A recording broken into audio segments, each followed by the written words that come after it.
ओम शांति। आज 7 नवंबर 2022 के साकार मधुर महावाक्य हैं।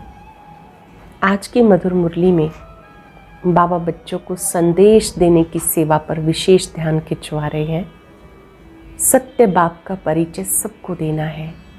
सब मनुष्य अज्ञान अंधकार में है, कोई भी सत्य बाप का परिचय नहीं जानते। विचार सागर मंथन करके सबको बाबा का सत्य परिचय देना है। मनुष्य आत्माएं कुंभकर्ण की नींद में सोई हुई हैं, अज्ञान निद्रा से उन्हें जगाना है। सत्य बाप का परिचय देने के लिए जब आप किसी को ज्ञान की बातें सुनाएंगे, साहित्य देंगे, तो कोई मनुष्य उसको इतनी इम्पोर्टेंस नहीं देते, वो उसे फेंक भी देते हैं। बाबा ने कहा आपको विचार सागर मंथन करना है कि कैसे सबको बाबा का परिचय दिया जाए। बाबा ही पतित पावन है, सदगति दाता है, नॉलेजफुल है, ब्लिसफुल है, एवर प्योर है। बाबा कब आते हैं, कैसे ज्ञान देते हैं, ये बात सबको समझाओ। सबका बुद्धि योग बाबा से टूटा हुआ है। निराकार परमात्मा से बुद्धि योग लगाना सिखाना है। और श्रीमद् भगवत गीता ब्राह्मण देवी देवता धर्म का शास्त्र है। ब्राह्मण ही सुनकर देवी देवता बनते हैं। निराकार परमात्मा स्वयं आकर सत्य गीता ज्ञान देते हैं। इस ज्ञान को जीवन में धारण कर ब्राह्मण देवी देवता बन जाते हैं। पढ़ाई अच्छी रीति पढ़नी है, अज्ञान नींद से जगाने की खूब मेहनत करनी है। सुनते हैं बाबा के मधुर बोल। बाबा ने कहा मीठे बच्चे, मनुष्य जो बाप को भूल दुबन में फंसे हुए हैं, दलदल में फंसे हुए हैं, उन्हें निकालने की मेहनत करो। विचार सागर मंथन कर सबको बाप का सत्य परिचय दो। मनुष्य जो बाप को भूल दुबन में फंसे हैं, उन्हें निकालने की मेहनत करो। विचार सागर मंथन कर सबको बाप का सत्य परिचय दो। क्वेश्चन है, गीता को किस धर्म का शास्त्र कहेंगे? इसमें रहस्य युक्त समझने की बात कौन सी है? गीता को किस धर्म का शास्त्र कहेंगे? इसमें रहस्य युक्त समझने की बात कौन सी है? गीता शास्त्र है ब्राह्मण देवी देवता धर्म का शास्त्र। ब्राह्मण देवी देवता धर्म ब्राह्मण देवी देवताएं नमः कहा जाता। इसे सिर्फ देवता धर्म का शास्त्र नहीं कहेंगे, क्योंकि देवताओं में तो ज्ञान है ही नहीं। ब्राह्मण ही गीता का ज्ञान सुनकर देवता बनते हैं, इसलिए ब्राह्मण देवी देवता दोनों का ही ये शास्त्र है। ये कोई हिंदू धर्म का शास्त्र नहीं कहा जाता। ये बहुत समझने की बातें हैं। गीता ज्ञान स्वयं निराकार शिव बाबा तुम्हें सुना रहे हैं, श्री कृष्ण नहीं। गीता ज्ञान स्वयं निराकार परमात्मा सुनाते हैं, श्री कृष्ण नहीं। गीता ना वो हमसे जुदा होंगे। ओम शांति। बाबा बच्चों को बैठ समझाते अच्छी तरह से। कौन सा बाप? पारलौकिक बाप। लौकिक बाप को इतने बच्चे नहीं होते, पारलौकिक बाप के इतने बच्चे हैं, इतनी आत्माएं हैं जो याद करते रहते हैं, हे पतित पावन, सबके सदगति दाता, ओ परम पिता परमात्मा। तो पिता कह के पुकारते हैं। परम पिता परमात्मा निराकार भगवान वाच। निराकार परमात्मा एक होता है ना, दो नहीं होते। बच्चों की बुद्धि में बैठा ऊंचे से ऊंचा भगवान है, वो कहाँ रहते हैं? ऊंचे से ऊंचा भगवान है, वो कहाँ रहते हैं? जहाँ आत्माएं रहती हैं।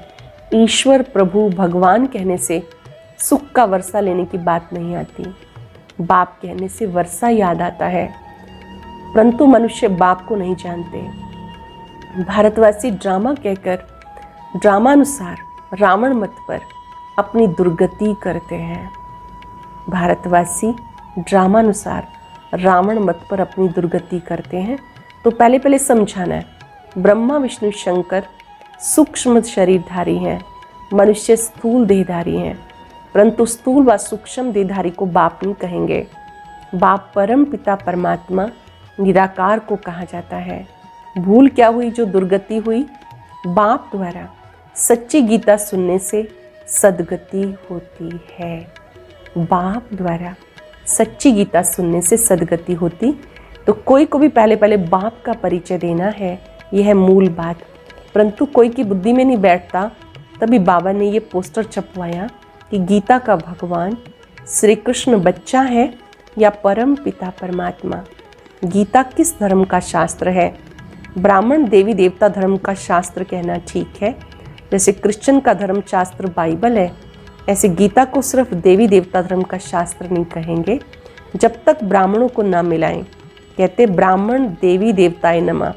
बाबा ने बताया देवताओं में ज्ञान है नहीं, वो ये भी नहीं जानते गीता कोई हमारे धर्म का शास्त्र है।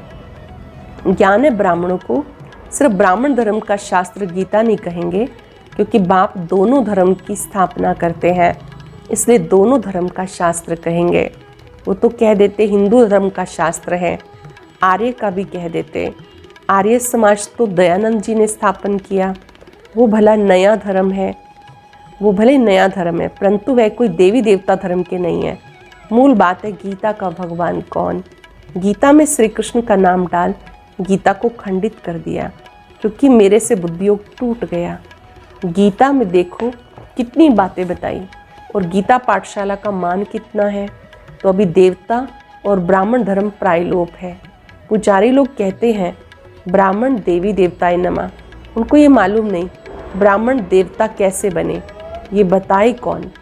बाबा कहते मैं ब्रह्मा मुख वंशावली बनाए देवता बनाता हूँ। तो गीता हो गई ब्राह्मण देवी देवता धर्म का शास्त्र। सिर्फ कहीं देवता धर्म का तो लक्ष्मी नारायण में ज्ञान है नहीं, ये बात समझने की है। परंतु समझाए कौन? शिव बाबा समझाते हैं, शिव बाबा स्वयं ज्ञान देते हैं। रुद्र ज्ञान यज्ञ से विनाश वाला प्रज्वलित हुई। कहाँ रुद्र यज्ञ, कहाँ श्री कृष्ण, फर्क है। इस ज्ञान यज्ञ के बाद सत्युग में कोई मैटीरियल यज्ञ रचा नहीं जाता। अब यज्ञ रचते हैं आफत मिटाने के लिए, वहाँ कोई आफतें होती नहीं और जो ये यज्ञ रचना पड़े। गीता में रुद्र यज्ञ का भी लिखा हुआ है और ये भी लिखा है भगवानोवाच। तो गीता में सच है, आटे में नमक जितना, बाकी सब झूठ है। अब ये विचार सागर मंथन शिव बाबा नहीं करेंगे, ब्रह्मा और ब्रह्मा कुमार कुमारियों को करना है। इस समय मनुष्य एकदम दुबन में फंसे हुए हैं, दलदल से निकालने में मेहनत लगती है। सब दुबन में फंसे हैं, दलदल से निकालने में मेहनत लगती है, तब बाबा को पुकारते हैं। बाबा कहते तुम्हें 5 विकार रूपी रावण पर जीत पानी है। 5 विकार रूपी रावण को जीतना है। फिर सत्युग में तुम जीवात्माएं सुख में हो।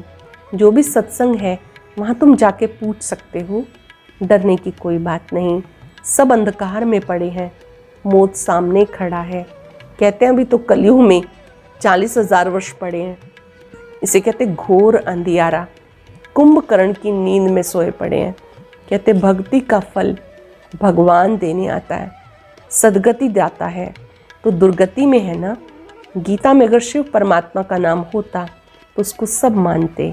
तो बरोबर निराकार ने राजयोग सिखाया था। युद्ध के मैदान की कोई बात नहीं, युद्ध के मैदान में इतना बड़ा ज्ञान कैसे देंगे, राजयोग कैसे सिखाएंगे? युद्ध के मैदान में इतना बड़ा ज्ञान कैसे दिया जाएगा, राजयोग कैसे सिखाएंगे? मुख्य धर्म में 4, धर्म शास्त्र भी 4 हैं। अभी तो अनेकानेक धर्म, अनेक शास्त्र, अनेक चित्र हैं। अब बच्चों की बुद्धि में बैठा ऊंचे से ऊंचा शिव बाबा, फिर नीचे आओ तो ब्रह्मा विष्णु शंकर, फिर साकार में लक्ष्मी नारायण, फिर उनकी डायनेस्टी। ऊंचे से ऊंचा शिव बाबा, फिर ब्रह्मा विष्णु शंकर, फिर साकार में लक्ष्मी नारायण और उनकी राजधानी। संगम पर ब्रह्मा सरस्वती। बस रुद्र यज्ञ जब रचते हैं तो शिव का लिंग बनाए पूजा कर फिर डुबो देते हैं। देवियों की भी पूजा करके फिर डुबो देते हैं। तो गुड्डे गुड़ियों की पूजा हो गई ना, क्योंकि उनका ऑक्यूपेशन कोई नहीं जानते। उनकी महिमा पतित पावन। तो कैसे पाप आत्माओं को वो पावन बनाते हैं। अभी तुम्हें जगाकर फिर जगाना है, अर्थात बाप का सत्य परिचय देना है। बाप को जानते नहीं, सिर्फ पैसा कमाते, कथा सुनाते रहते। इससे क्या हुआ? तुम विद्युत मंडली में भी जाके समझाओ। इस लड़ाई में मरना तो सबको जरूर है। इस रुद्र ज्ञान यज्ञ से विनाश ज्वाला प्रज्वलित होती है। लिखते रहते हैं हमने इतने बड़े बड़े बॉम्ब्स बनाए, तो कल्प पहले भी इनसे विनाश हुआ था। ये सब बॉम्ब्स कोई कल्प पहले जिन्होंने समुद्र में नहीं डाले थे, अभी भी विनाश होना है। ये सब बॉम्ब्स कोई कल्प पहले इन्होंने समुद्र में नहीं डाले थे, अभी भी विनाश होना है। कहते विनाश काले विपरीत बुद्धि। कौन? कौरव और यादव। अभी तो प्रजा का प्रजा पर राज्य है, तो ये पोस्टर लाखों के अंदाज में छपाओ, सब भाषाओं में। अंग्रेज़ी में भी ज़रूर छपवाना चाहिए। जहाँ जहाँ गीता पाठशाला हो वहाँ बांटते जाओ। पोस्टर पर एड्रेस भी लिखी हुई हो। बाबा डायरेक्शन तो देते हैं, करना बच्चों का काम है। लिखा हुआ है शिव बाबा, तो शिव बाबा भी बाप, ब्रह्मा भी बाप। बच्चों को वर्षा शिव बाबा से मिलना है, ना कि ब्रह्मा से। ब्रह्मा को भी उनसे मिलता है। बाबा ने बहुत समझाया। गीता मैगज़ीन में भी पहले पहले बाप का यथार्थ परिचय लिखो, तो जो ब्राह्मण बनने वाले होंगे उन्हें झट तीर लगेगा। नहीं तो लिया और फेंक दिया। जैसे कोई बंदर को किताब दो, एकदम फेंक देगा, समझेगा कुछ नहीं। तब बाबा कहते ये ज्ञान मेरे भक्तों को, गीता पाठियों को देना, उसमें भी जिसके भाग्य में होगा वो समझेंगे। ये ज्ञान मेरे भक्तों को, गीता पाठियों को देना, उसमें भी जिसके भाग्य में होगा वो समझेंगे। बाबा कहते ये तो है नर्क। यहाँ जो भी बच्चे आदि पैदा होते हैं, एक दो को दुख देते रहते हैं, एक दो को काटते रहते हैं। बाकी जो गरुड़ पुराण में विषयवतरणी नदी दिखाई है वो तो है नहीं। ये दुनिया तो नरक है, तो बच्चे जानते आज नरकवासी फिर संगमवासी बनते हैं, कल स्वर्गवासी बनेंगे, इसलिए पुरुषार्थ कर रहे हैं। अच्छा, मीठे मीठे सिक्के दे बच्चों प्रति माता पिता बाप दादा का याद प्यार गुड मॉर्निंग। रूहानी बाप की रूहानी बच्चों को नमस्ते, रूहानी बच्चों की रूहानी बाप दादा को नमस्ते, गुड मॉर्निंग, शुक्रिया। रात्रि क्लास ये है 23/3/68 की। ऊंचे से ऊंचा एक भगवान माना फादर। किसका फादर? सब जो आत्माएं हैं उनका फादर। जो भी मनुष्य मात्र है उसमें जो आत्माएं हैं उनका है फादर। अभी सब आत्माएं जो कि पार्ट बचाने आती हैं वो पुनर्जन्म ज़रूर लेती हैं। कोई बहुत थोड़े लेते हैं, कोई 84 जन्म लेते हैं, कोई 80 लेते हैं, कोई 60 लेते हैं। देहधारी जो भी मनुष्य हैं, भले ये लक्ष्मी नारायण विश्व पर राज्य करने वाले हैं, उस समय न्यू वर्ल्ड में और कोई डायनेस्टी नहीं थी। जो भी देहधारी मनुष्य हैं कोई भी सदगति नहीं दे सकते। पहले पहले स्वीट साइलेंस होम, सब आत्माओं का घर, शांति धाम को कहते हैं स्वीट साइलेंस होम। बाप भी वहाँ रहते हैं, उसको इनकॉर्पोरियल वर्ल्ड कहा जाता। बाप ऊंच से ऊंच, फिर रहने का स्थान भी ऊंचे से ऊंचा। बाबा कहते मैं ऊंचे से ऊंचा हूँ, मुझे भी आना पड़ता, सब मुझे पुकारते हैं। जो भी मनुष्य मात्र हैं पुनर्जन्म जरूर लेना है। सिर्फ एक बाप ही नहीं लेते, पुनर्जन्म सबको लेना है। कोई भी धर्म संस्थापक हो, बुद्ध अवतार कहते हैं, बाप को भी अवतार कहते, उनको भी आना पड़ता। अभी सब आत्माएं यहाँ मौजूद हैं, वापस कोई भी जा नहीं सकते। पुनर्जन्म लेते हैं तभी तो वृद्धि होती है ना। पुनर्जन्म लेते लेते इस समय सब तमो प्रधान है। बाबा आकर नॉलेज देते, बाबा ही नॉलेजफुल है, उनमें आदि मध्य अंत की नॉलेज है। उसको नॉलेजफुल ब्लिसफुल कहा जाता है। ज्ञान सागर, आनंद का सागर कहा जाता। पीसफुल, एवर प्योर, शांति का सागर, सदा ही पावन। बाकी मनुष्य मात्र प्योर इम्प्योर बनते। ये लक्ष्मी नारायण डीटी डायनेस्टी के फर्स्ट हैं। इनके पूरे 84 जन्म पुनर्जन्म यहाँ ही लेते हैं, फिर अंत में बाप आकर सबको पवित्र बना के साथ ले जाते हैं। बाप को ही लिबरेटर कहा जाता। इस समय सब धर्म संस्थापक यहाँ हाजिर हैं, बाकी थोड़े हैं जो आते रहते हैं, वृद्धि होती रहती है। सबका सदगति दाता एक बाप है। शांतिधाम सुखधाम का मालिक बनाते। तुम ही पूरे 84 जन्म लेते हो। तुम जो पहले आए वही पहले आएंगे। क्राइस्ट फिर अपने समय पर आएंगे। क्राइस्ट में ताकत नहीं जो किसको वापस ले जाए। वापस ले जाने की ताकत एक बाप में है। वापस घर ले जाने की ताकत एक बाप में है।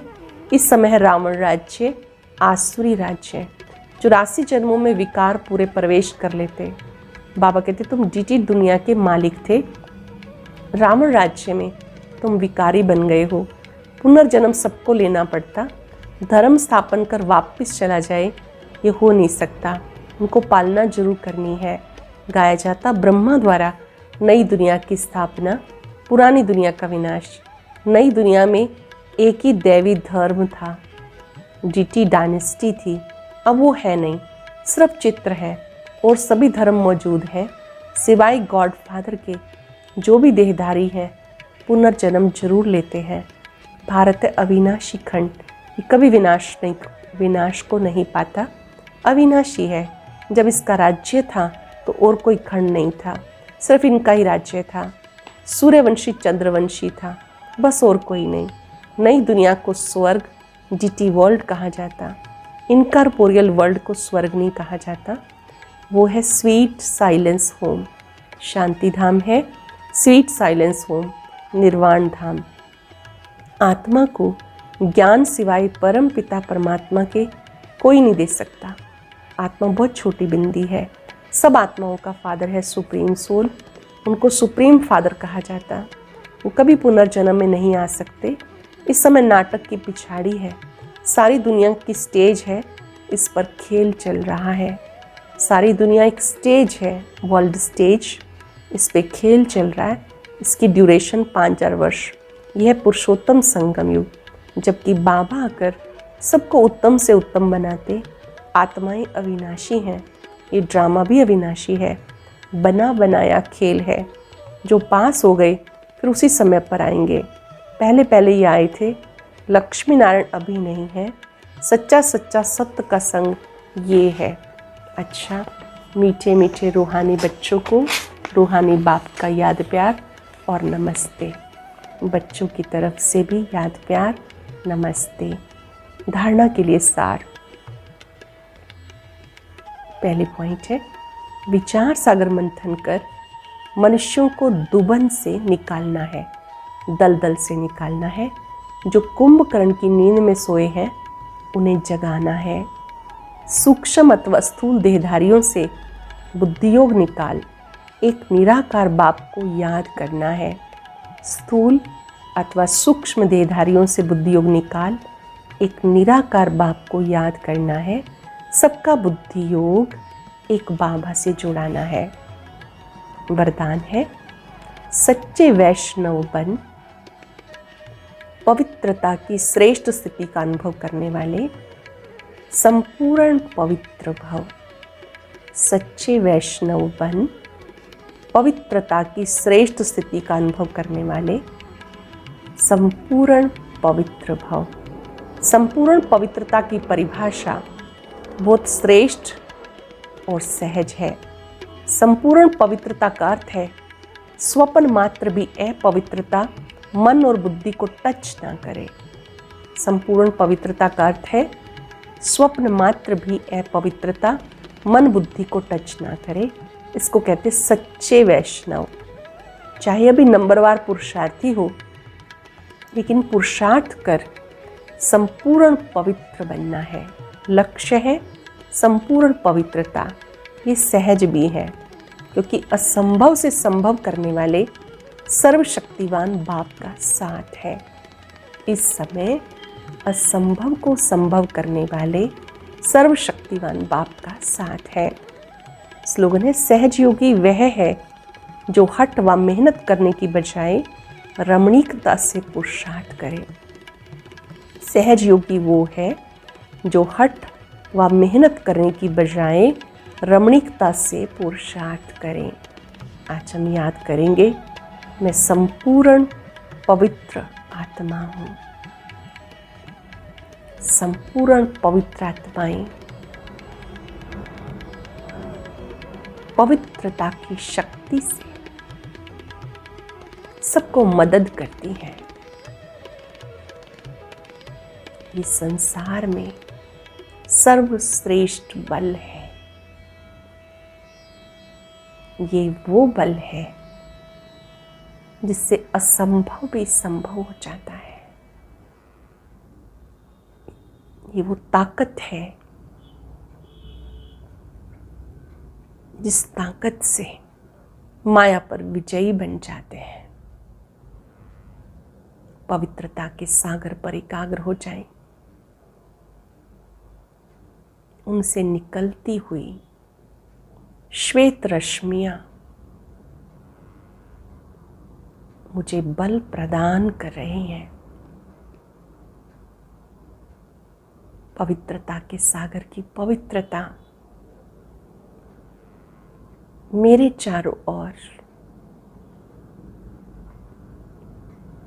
आभा मंडल बना रही है।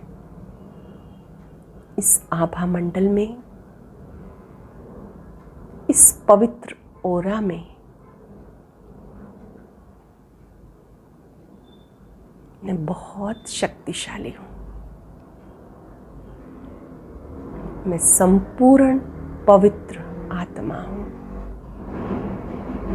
शुक्रिया बाबा, शुक्रिया। ओम शांति।